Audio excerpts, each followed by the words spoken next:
Hello and welcome to the English Like a Native podcast. This is not your typical English language learning resource.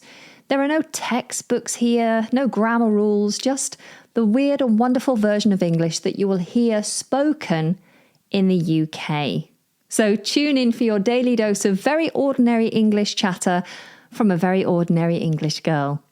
I'm your host Anna, and today we are talking about eating with your hands. Do you eat with your hands? I bet you do. We all do. But before I move any further, we're going to hear lots of very interesting words and phrases. But the three that I want you to listen out for and to take away with you are yield.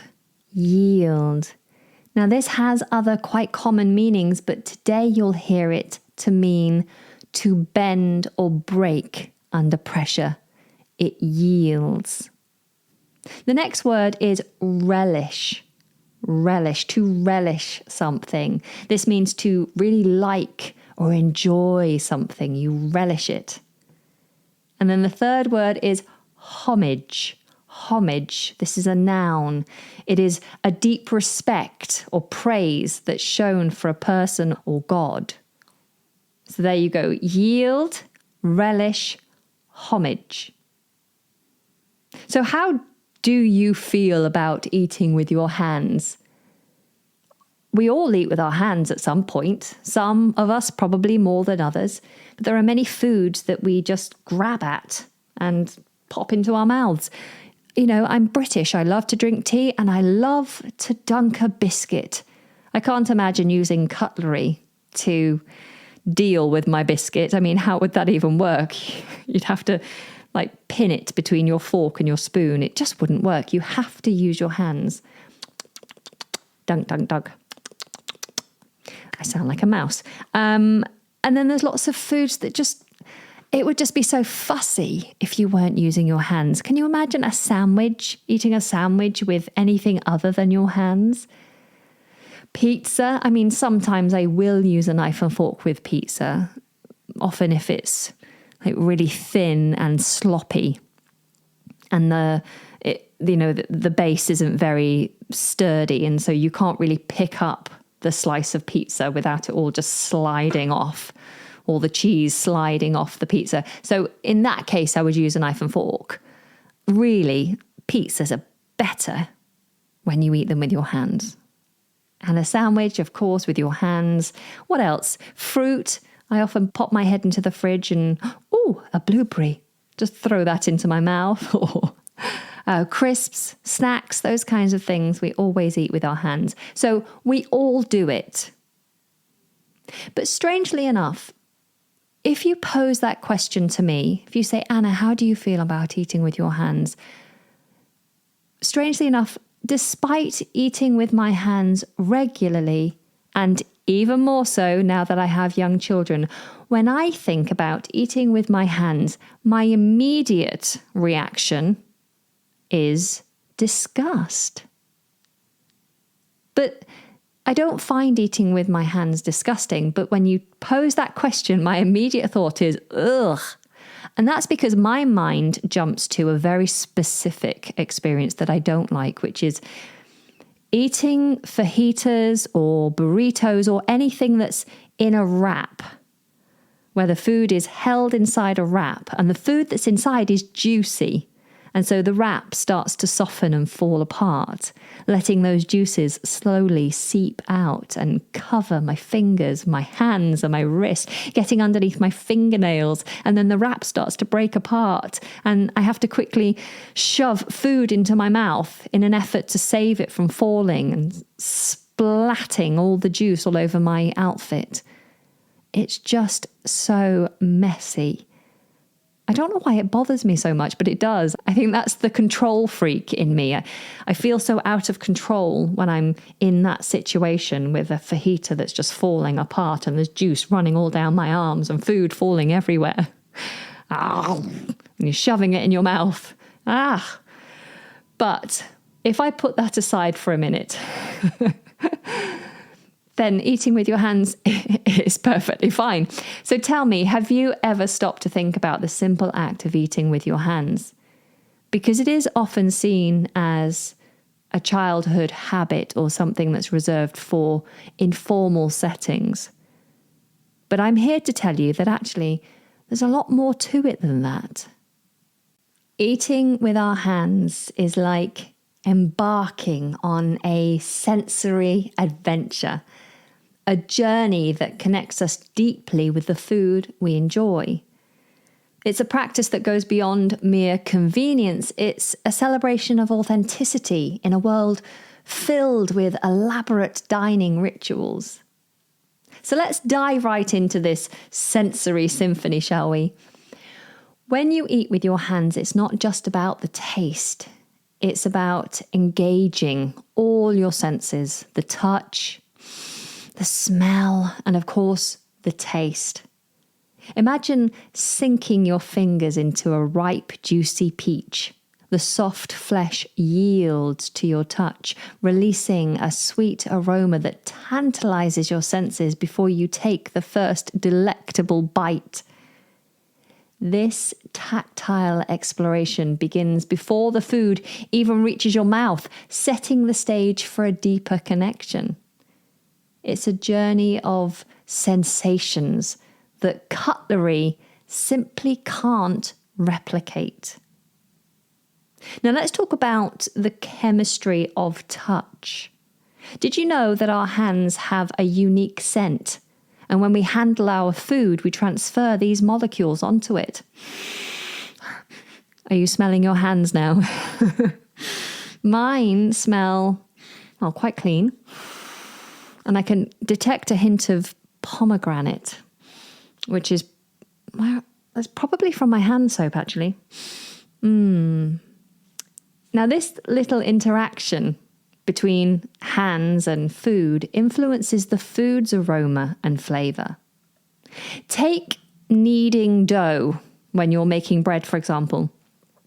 As you work that dough with your hands, the warmth and the natural oils from your skin infuse it with a distinct homely fragrance, evoking memories of home-cooked meals.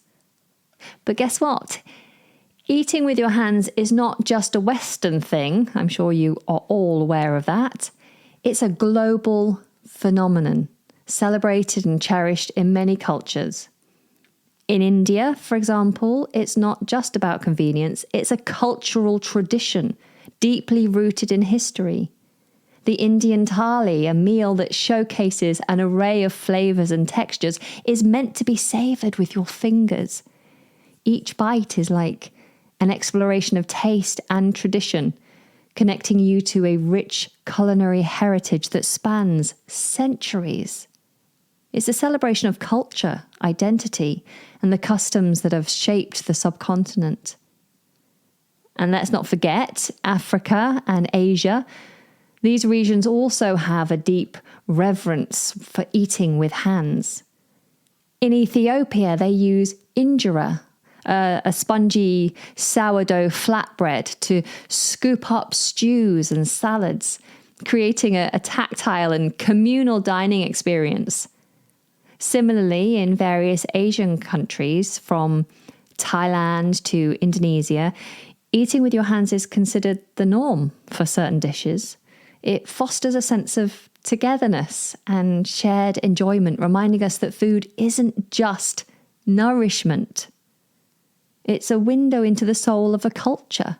Eating with your hands is also about breaking free from convention. In the Western world, the idea of eating with your hands has come a long way. Historical records show that using forks was once a novelty in Europe. The table manners were strictly enforced to distinguish social classes. But as time passed, these rules relaxed, and certain foods like pizza gradually became acceptable to be enjoyed with our hands. It reflects how our culinary habits and perspectives have evolved, liberating us, thankfully, from formality and enhancing our dining experiences. I just wonder how long it's going to take for licking the lid of a yogurt pot or licking your plate to become more widely acceptable. Hopefully soon, so I don't have to keep hiding shamefully as I lick my lid clean. Does anyone else do that, or is that just me? Maybe I should keep that to myself. Now, eating with your hands, it's a celebration of individuality. It challenges societal norms and celebrates your personal preferences. It's a statement that your connection with food is deeply personal, not dictated by conventions. It's a return to authenticity, rejecting the artificial boundaries that have been imposed upon culinary experiences. Eating with your hands invites you to explore your true culinary desires and relish the sensory pleasure that comes from being yourself. It makes me think of my children when they were weaning, when they were, between 6 months and 1 year old. And I would put their food in front of them, always with a fork or a spoon. But guess what? That would be thrown straight away. And they would just get their hands in it. And they would squeeze it in their fingers and they'd rub it all over their faces.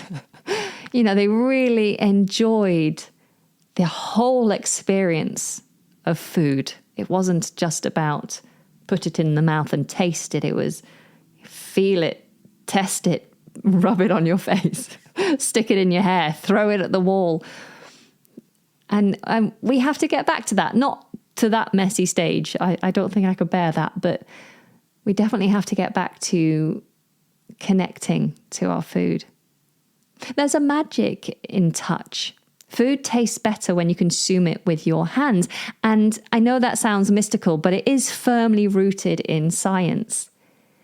The tactile sensation of interacting with food before it touches your taste buds creates a palpable sense of anticipation. Imagine peeling a ripe mango with your hands. As you run your fingers over its smooth, fragrant skin, you can feel the fruit's firmness and ripeness. The anticipation builds with each touch, culminating in that first juicy bite. It's a sensory journey that begins with touch and ends with the explosion of flavour in your mouth. My mouth is actually watering talking about this. Now, beyond the immediate sensory pleasure, eating with your hands fosters a deeper mind-body connection. Your hands become an extension of your thoughts and desires, allowing you to engage with your food in a way that's both intimate and deliberate. Tearing into freshly baked bread, feeling the crust yield beneath your fingers and savouring the warmth of the soft interior is an experience that transcends the ordinary. It's a tactile meditation, a moment of mindfulness where you are fully present in the act of nourishing yourself. I don't know about you, but bread, freshly baked bread, the smell, the feeling of that warm bread, the butter melting into the warm bread. Oh, it's just the best. I am so hungry right now. Okay, so apart from all this, we mustn't overlook the practical side of eating with your hands. Your hands are very versatile tools that communicate silently with your food. I hate working with gloves. I can't clean, I can't cook, I can't do anything with gloves on it. I need to feel, I need to connect. Your hands, they help you to evaluate textures and make informed choices about what you're consuming.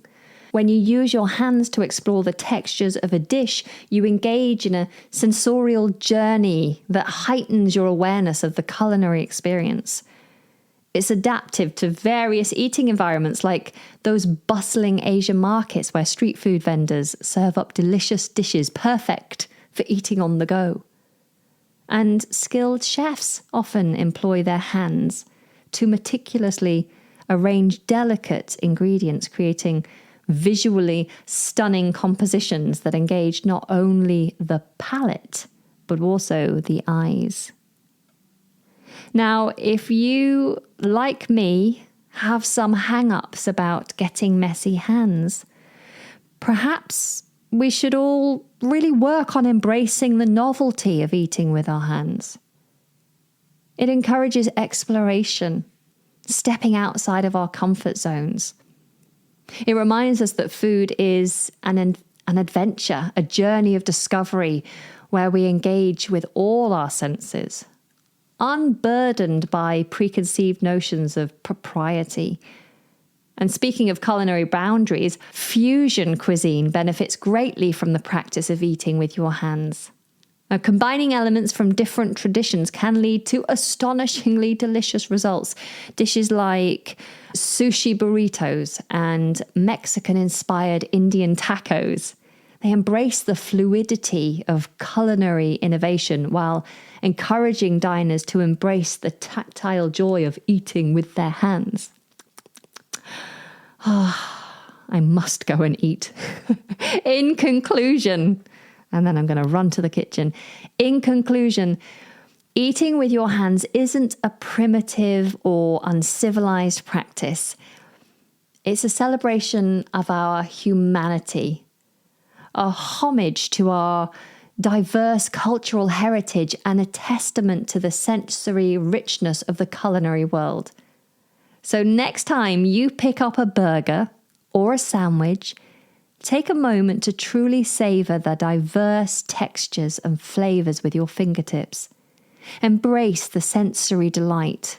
Celebrate the connection between touch and taste, and relish the freedom of breaking free from convention. It's a small yet transformative pleasure that genuinely enhances the entirety of the meal, and it's a testament to the enduring power of our hands in the world of culinary exploration. As we continue to evolve in our culinary practices, we ought to keep in mind the simple joy and profound connection that can be found in the art of eating with our hands, a timeless tradition that celebrates our humanity and nourishes both body and soul. It is a reminder that in our quest for culinary innovation, if you are quite innovative in the kitchen, that we should never lose sight of the traditions that have shaped our relationship with food and continue to enrich our lives in ways both practical and profound. So with that said, what are you going to have as your next meal? It's been lovely sharing these thoughts with you. Until next time, take very good care and goodbye.